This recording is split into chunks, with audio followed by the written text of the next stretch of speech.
একটু ভেবে দেখুন এবং কৃতজ্ঞ হন। আপনার প্রতি আল্লাহ তাআলার অসংখ্য করুণার কথা স্মরণ করুন। কিভাবে সেই করুণা সমূহ আপনাকে আপাদ মস্তক বেষ্টন করে রেখেছে। আসলে সর্বদিক দিয়ে ওই করুণা সমূহ আপনাকে ঘিরে রেখেছে। আল্লাহ বলেন, যদি তুমি আল্লাহর নিয়ামত রাজিকে গণনা করতে চাও, তবে তা তুমি কখনো গণনা করে শেষ করতে পারবে না। সূরা ইব্রাহিম আয়াত 34। সুস্থতা, নিরাপত্তা, খাদ্য, বস্ত্র, বায়ু ও পানি ইত্যাদি সব কিছুই দুনিয়াটাকে আপনার বলে ঘোষণা করে দিচ্ছে, তবুও আপনি বুঝতে পারছেন না। জীবন ধারণের জন্য অপরিহার্য, প্রয়োজনীয় ও যা কিছু থাকতে হয় তার সব কিছুই আছে, তবুও আপনি অজ্ঞই থেকে গেলেন। আল্লাহ বলেন, তিনি তোমাদের উপর তার প্রকাশ্য ও গোপন নিয়ামত সমূহ পূর্ণ করে রেখেছেন। সূরা লোকমান আয়াত 20। প্রকাশ্য নিয়ামত হলো ইসলামী একাত্মবাদ বা তাওহীদ এবং সুস্থতা, সৌন্দর্য ইত্যাদি সহ এ জগতের বৈধ যৌন বিনোদন রয়েছে। আর অপ্রকাশ্য বা গোপন নিয়ামত হলো আল্লাহর প্রতি কারো ঈমান, আমলে সালেহ বা সৎ কাজের জন্য পথ নিদর্শন, কোরআনের উপর ঈমান এবং আখিরাতে বেহেশতের আনন্দ ফুর্তি ইত্যাদির প্রতি ঈমান আনা। নিজের আয়ত্তে আপনার দুটি চোখ, একটি জিহ্বা, দুটি ঠোঁট, দুটি হাত আর দুটি পা আছে। একটু ভেবে দেখুন এবং কৃতজ্ঞ হন। আল্লাহ বলেন, হে জিন ও ইনসান জাতি, তোমরা উভয় জাতি তোমাদের প্রতিপালকের কোন কোন নিয়ামতকে তোমরা অস্বীকার করবে। সূরা আর-রহমান আয়াত 13। পা ছাড়া হাঁটার কথা কল্পনাও করতে পারেন কি?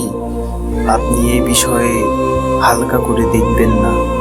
আপনি সুখে নিদ্রা যাচ্ছেন, অথচ দুঃখ, যাতনা, দুর্দশা ও দুরবস্থা বহু লোকের নিদ্রার অন্তরায় হয়ে আছে।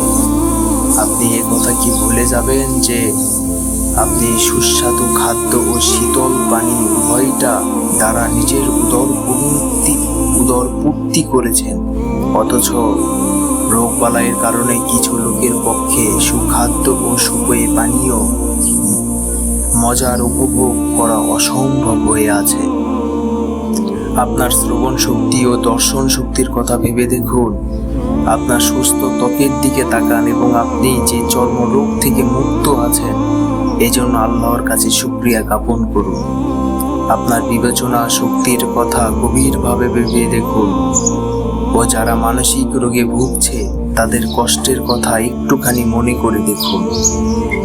উহুদ পাহাড় সম স্বর্ণের বিনিময়ে কি আপনি আপনার শ্রম ও দর্শন ক্ষমতা বিক্রি করে দেবেন, নাকি আপনার কথা বলার ক্ষমতা বিশাল বিশাল অট্টালিক বিনিময়ে বিক্রয় করে দেবেন? আপনাকে প্রচুর অনুগ্রহ দান করা হয়েছে, তবুও আপনি না জানার ভান করছেন। টাটকা খাবার, শীতল পানি, সুখপ্রদ নিদ্রা এবং সুস্বাস্থ্য সত্ত্বেও আপনি হতাশ ও বিষগ্ন থাকছেন। আপনার যা নেই তা নিয়ে ভাবছেন এবং যা আপনাকে দান করা হয়েছে তার নিমিত্তে কৃতজ্ঞ হওয়ার পরিবর্তে বরং অকৃতজ্ঞই হয়ে যাচ্ছেন। সম্পদের ক্ষতি নিয়ে আপনি বিবৃত, তথাপি অনেক কল্যাণের চাবিকাঠি আপনার হাতে ন্যস্ত। একটু ভেবে দেখুন এবং কৃতজ্ঞ হন। আল্লাহ বলেন, তোমাদের নিজেদের মধ্যেও আমার নিদর্শন আছে, তাহলে তোমরা কি তা দেখতে পাও না? সূরা জারিয়াত আয়াত 21। আপনার নিজের কথা, আপনার পরিবারের কথা, আপনার বন্ধু বান্ধবের এবং আপনার চারপাশের গোটা দুনিয়ার কথা গভীরভাবে চিন্তা করে দেখুন। আল্লাহ তাআলা আমাদের সঠিক বুঝ এবং সঠিক জ্ঞান দান করুন। আমিন।